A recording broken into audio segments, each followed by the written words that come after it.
Hi అండి. ఈ రోజు మనము రివ్యూ ఇవ్వబోయే ఫోక్ సాంగ్ వచ్చేసి తల్లి తోడే పిల్ల అనేసి ఈ లవ్ ఫెయిల్యూర్ ఫోక్ సాంగ్ మేము కూడా తీసుకురావడం జరిగిందండి. మన ఛానల్ ని కొత్తగా చూస్తున్న వారు ఎవరైనా ఉన్నట్టయితే గనక మన ఛానల్ ని please subscribe my channel and ఆ బెల్ బటన్ కూడా నొక్కండి. నేను పెట్టే ప్రతి వీడియో మీకు నోటిఫికేషన్ రూపంలో రావడం జరుగుతుంది.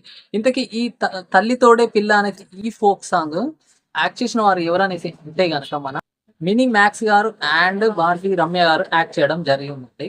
అంతకి ఈ సాంగ్ ఎలా ఉందనేసి అంటే గనక లవ్ ఫెయిల్యూర్ సాంగ్ అండి. టోటల్ గా చాలా అంటే చాలా బాగుంది. మన మినీ మ్యాక్స్ గారు అండ్ రమ్య గారు చాలా అద్భుతంగా యాక్ట్ చేయడం జరిగింది. ఇందులో చివరికి ఒక ట్విస్ట్ ఉండడం జరుగుతుంది. ఆ ట్విస్ట్ ఈ సాంగ్ హైలైట్ అనేసి చెప్పొచ్చు అన్నట్టుగా. అంటే అయితే ఈ సాంగ్ యొక్క స్టోరీ ఏంటిది అనేసి అంటే గనక అమ్మాయి అబ్బాయి లవ్ చేసుకోవడం జరుగుతుంది. ఇద్దరు లవ్ చేసుకుంటారు వాళ్ళు ఇష్టపూర్వకంగానే.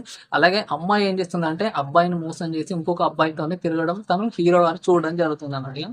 చూసి తను దిగ్భ్రాంతికి లోనై ఉండడం జరుగుతుంది. అన్ఎక్స్పెక్టెడ్ గా ఇంకొక పర్సన్ ఎవరైతే ఉన్నాడో తను వచ్చేసి మన హీరో గారిని చంపేయడం జరుగుతుంది అన్నట్టుగా. తను చనిపోవడం జరుగుతుంది, ఆత్మగా మారడం కూడా జరుగుతుంది. ఇంతకీ ఇదంతా స్టోరీ వచ్చేసి అమ్మాయికి అయితే ఏం తెలియదు అన్నట్టుగా. జస్ట్ నేను మోసం చేశాను తనని అనేసి అనుకుంటుంది, కానీ నేను తనని చంపేయాలి అనేసి అనుకున్నా అనేది తనకి ఏం తెలియదు అన్నట్టుగా.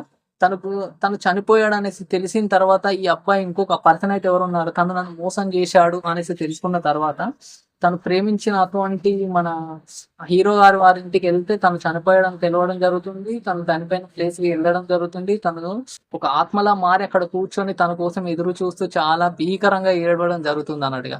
తన బాధనంతా బయటకు చూపించడం జరుగుతుంది. తన ఒక్కసారి తన స్పర్శతో టచ్ చేయడంతోనే తన ఆత్మ పరమాత్మలో కలిసిపోవడంతో ఈ సాంగ్ అనేది ఎండ్ అవుతుందండి. ఈ సాంగ్ చాలా అంటే చాలా బాగుంది. మీ అందరికి నచ్చుతుందండి. మీరు తప్పకుండా చూడండి. మినీ మ్యాక్స్ గారి సాంగ్స్ ఎలా ఉంటాయో మీ అందరికి తెలిసిందే. సో అయితే ఈ సాంగ్ కు స్టోరీ స్క్రీన్ ప్లే డైరెక్షన్ చేసిన వారు ఎవరనేసి అంటే గనక మన బాలు ఎస్ఎం గారు చేయడం జరిగిందండి. అలాగే వచ్చేసి ఈ సాంగ్ కు ఇంత అద్భుతమైన లిరిక్స్ ఇచ్చిన వారు ఎవరనేసి అంటే గనక సిద్ధు యాదవ్ గారు ఈ సాంగ్ కు లిరిక్స్ రాయడం జరిగిందండి.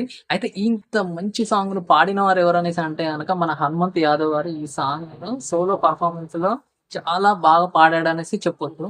అయితే ఈ సాంగ్ కు ఇంత బాగా వచ్చింది అనేసి అంటే గనక మ్యూజిక్ డైరెక్టర్ గొప్పతనం కూడా ఉందనేసి చెప్పొచ్చు. ఇంతకీ ఈ సాంగ్ కు మ్యూజిక్ ఇచ్చిన వారు ఎవరనేసి అంటే గనక మన మదీన్ ఎస్కే అన్నగారు ఈ సాంగ్ కు బ్యూటిఫుల్ గా మ్యూజిక్ ఇవ్వడం జరిగిందండి. అయితే ఈ సాంగ్ కు డోప్ ఎడిటింగ్ డిఐ చేసిన వారు ఎవరనేసి అంటే అరుణ్ కొలుగూరి గారు సాంగ్ కు డోప్ ఎడిటింగ్ డిఐ చేయడం జరిగిందండి. అలాగే వచ్చేసి ఈ సాంగ్ కు కో డైరెక్టర్ గా చేసిన వారు ఎవరనేసి అంటే కనుక షఫీ ఎండి గారు ఈ సాంగ్ కు చేయడం జరిగిందండి. ఓవరాల్ గా ఈ తల్లి తోడే పిల్ల అనేసి ఈ లవ్ ఫెయిల్యూర్ ఫోక్ సాంగ్ చాలా బాగుందండి. మీ అందరికీ నచ్చుతుంది. మీరు అందరు తప్పకుండా చూడండి. మీరు హ్యాపీగా ఫీల్ అవుతారు తప్పకుండా. Thank you.